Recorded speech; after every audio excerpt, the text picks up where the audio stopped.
Hello, ఎలా ఉన్నారు? అంత బాగున్నారు కదా? ఓకే, మనం చాలా విషయాలు తెలుసుకుంటుంటాం, ఎన్నో విషయాల గురించి మాట్లాడుతూ ఉంటాం. మరి క్షణంలో మన జీవితం మన చుట్టూ ఉన్నంత ఒక అద్భుతంగా మారాలంటే దాన్ని ఎలా మనం పొందగలం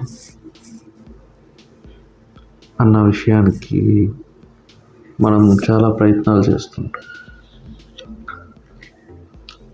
ఇది తరచూ అందరూ వింటున్న సమయమే, అంటే వింటున్న విషయాలు. అలా ఆ సంఘటన మిమ్మల్ని మీరు ఎలా తయారు చేసుకోవాలి, దానికి తగ్గట్టుగా మీరు ఎలా మారాలి అన్న విషయాన్ని గురించి మనం చాలా తెలుసుకుంటుంటాం. అలాగే వాటిలో ముఖ్యమైన మన అవసరాలను, భావాలను, మన కోరికలు, వీటిని నియంత్రణలో ఉంచుకోవాలి. నియంత్రణ అంటే కట్టుదిట్టమని కాదు, అది మనతో పాటు మన చుట్టూ ఉన్న వాళ్ళకు కూడా సహకారంగా, సహాయంగా ఏర్పడుతుందా లేదా అన్న విషయాన్ని మనం చూడాలి. ఇలా మనం చాలా విషయాల గురించి చెప్పచ్చు, కానీ అది మన ఆలోచన మీదుగా, మన భావాల మీదుగా ఆధారపడి ఉంటుంది. అందుకే మన ఆలోచనలను, భావాలను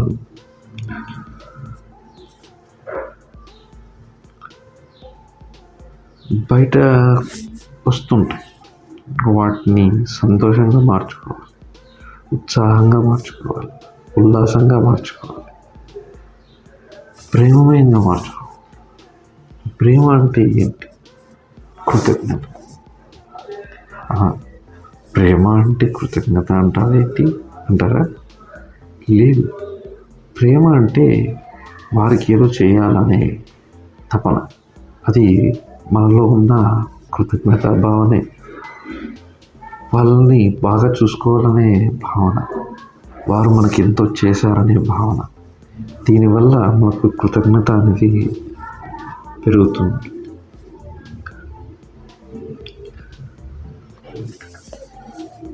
అలా మన సంతోషంలో ఉన్నప్పుడు మనకి మంచి ఆలోచనలు వస్తూ ఉంటాయి.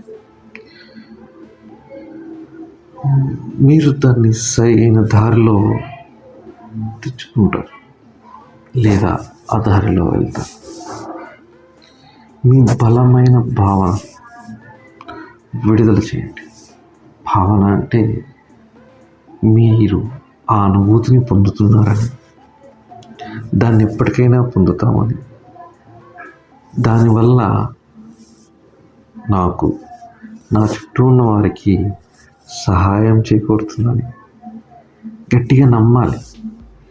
ఎస్, నమ్మాలి. ప్రతిదానికి ఒక విధమైన లెక్క ఉంటుంది. అది మనిషిని ఉన్నతునిగా చేస్తుంది. ఆ ఉన్నతి మనం ఖచ్చితంగా చేరాలి. మన జీవితంలో ప్రతి విషయానికి ఒక తగిన రీతిలో ఉంటుంది. దాన్ని తెలుసుకుంటాం, మనకు తెలియజేస్తుంది కూడా.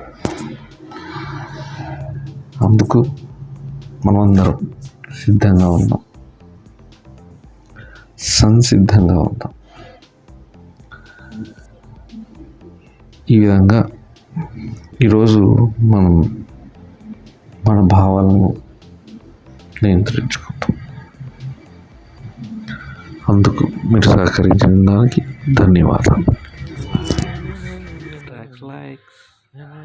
Share with friends, subscribe. Bye Sivanath.